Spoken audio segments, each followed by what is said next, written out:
Hi எல்லோருக்கும் வணக்கம். இன்றைக்கி தனு பிருத்திவியோட லஞ்ச் பிரேக்ஃபாஸ்ட் ஸ்நாக்ஸ் என்னன்னு பார்க்கலாம் வாங்க. மார்னிங் பிரேக்ஃபாஸ்ட்டுக்கு இட்லி வேர்க்கடலை சட்னி, லஞ்சுக்கு எக் ஃப்ரைட் ரைஸ், ஸ்நாக்ஸ்க்கு குக்கும்பர் கொடுக்கலான்னு பிளான் பண்ணியிருக்கேன். ஃபஸ்ட்டு மில்க் பாயில் பண்ணிக்கலான்னு சொல்லிட்டு ஒரு பாத்திரத்தில் ஆட் பண்ணிவிட்டு தேவையான வாட்டர் ஆட் பண்ணி கொதிக்க வச்சுக்கிட்டேன்.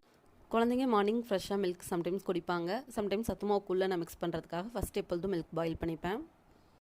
நேற்று அரைச்ச ஃப்ரெஷ்ஷான இட்லி பேட்டர் நல்லா ஃபர்மெண்ட் ஆகி வந்துருந்துச்சு. அதில் தேவையான வாட்டர் மட்டும் ஆட் பண்ணிவிட்டு மிக்ஸ் கொடுத்துக்கிட்டேன். ஆல்ரெடி சால்ட்டு நான் போட்டு தான் வச்சுருந்தேன். பேட்டர் ரெடி பண்ணிவிட்டு இட்லி ஊற்றி ஃபஸ்ட்டு வச்சுட்டேன்.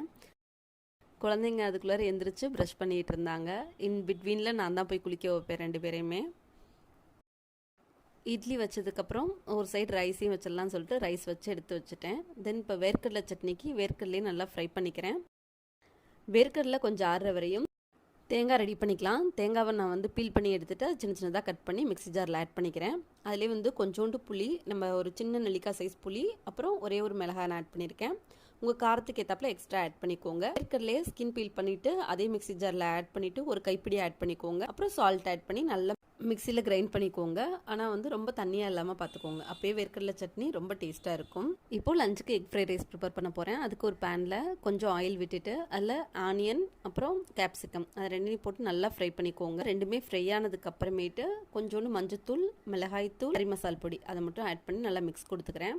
இப்போது ஒரு பவுலில் 3 முட்டையை நான் நல்லா சால்ட்டு பெப்பர் போட்டு அடித்து எடுத்துக்கிட்டேன். அதை இதில் ஆட் பண்ணி ஒரு 5 நிமிஷம் மூடி வச்சு எடுத்தோம் அப்படின்னா நம்ம முட்டையை ஸ்க்ராம்பிள் பண்ணும்போது பெரிய பெரிய பீசஸாக கிடைக்கும்.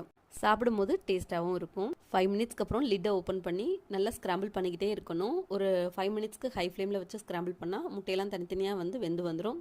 இந்த ஸ்டேஜில் பாயில் பண்ணியிருக்க வச்சிருக்க ரைஸை 1.5 கப்பு ஆட் பண்ணிவிட்டு, பெப்பர் வேணால் நீங்கள் இந்த ஸ்டேஜில் ஆட் பண்ணிக்கலாம், சாசஸ் வேணுனாலும் நீங்கள் ஆட் பண்ணிக்கலாம். நான் இன்றைக்கி சிம்பிளாக தான் பண்ணியிருக்கேன். டெய்லியுமே நம்ம சேனலில் ஹெல்த்தியான லஞ்ச் பாக்ஸ் எப்படி கொடுக்குறது குழந்தைங்களுக்குன்னு சொல்லிட்டு வரும். கண்டிப்பாக செக் அவுட் பண்ணி பாருங்கள். பாப்பா 2 பேருமே மார்னிங் இட்லி கடலை சட்னியை ரொம்ப ரசித்து சாப்பிட்டாங்க.